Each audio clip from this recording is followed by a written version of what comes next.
Bharatiya Janata party की जिलाध्यक्ष doctor अर्चना गुप्ता ने कहा कि केंद्र सरकार द्वारा लागू किया गया कृषि अध्यादेश पूर्ण रूप से किसानों के लिए हितकारी है, जो किसानों को आत्मनिर्भर बनने में मदद करेगा।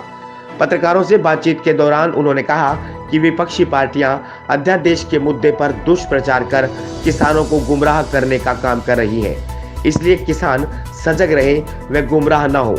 आज भारतीय जनता पार्टी की तरफ से हमने 3 जो हमारे किसानों के लिए कानून आए हैं उनको बताने के लिए किसान भाइयों को कि किस तरीके से विपक्षी पार्टियां जो हैं हमारे किसान भाइयों को गुमराह कर रही हैं, और जो तीनों के तीनों कानून किसानों के लिए ही हैं।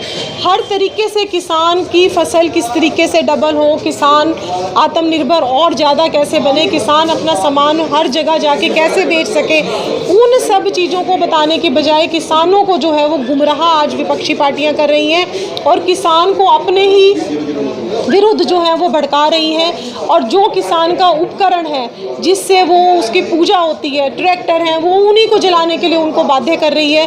तो कहीं ना कहीं आज हमने किसान को बताना है कि आप सजग हो जाओ, ऐसे लोग जो दुष्प्रचार कर रहे हैं, जो आपको गुमराह कर रहे हैं, उनसे हमें बचने की बहुत बड़ी ज़रूरत है। हाथरस में हुई रेप कांड की घटना की निंदा करते हुए उन्होंने कहा कि इस घटना से वे बेहद आहत है।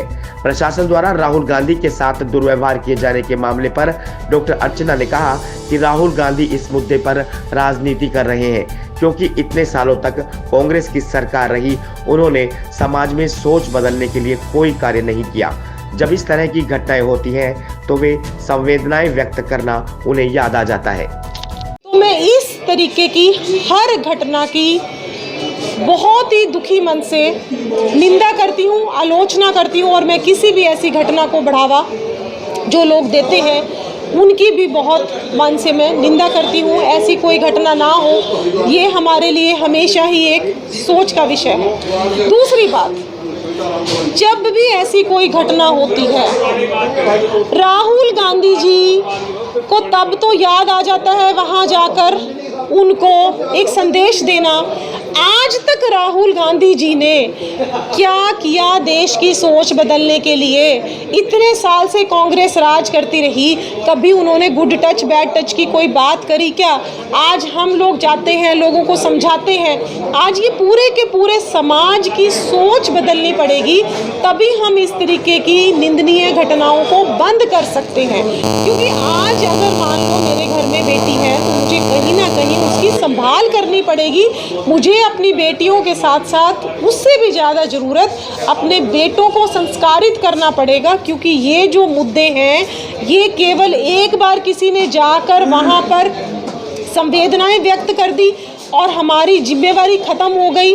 भारत के जिम्मेवार नागरिक होने के नाते इस मुहिम को हमें गली गली, सड़क सड़क, घर घर तक लेके जाना पड़ेगा। अपनी बेटियों को ज़्यादा मजबूत बनाना पड़ेगा और बेटों को कहीं ना कहीं समझाना पड़ेगा कि संभल जाओ, बेटियों को संभाल लो, नहीं तो अच्छा हश्र नहीं होगा। इसके लिए सरकारों के साथ साथ समाज की जिम्मेवारी बहुत ज़रूरी है। हमें अपनी सोच बदलनी होगी, कांग्रेसियों की तरह घटिया हरकतों से काम नहीं।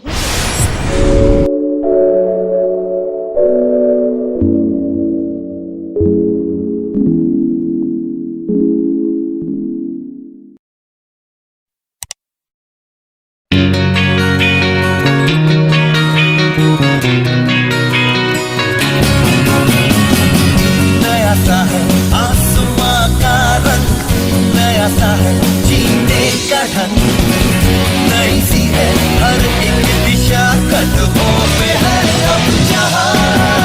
If you wanna dream, if you wanna fly, and cover joined by the touch the sky. We promise to make your future bright. Let us shine, make it loud, make it loud. Yes, yes, yes.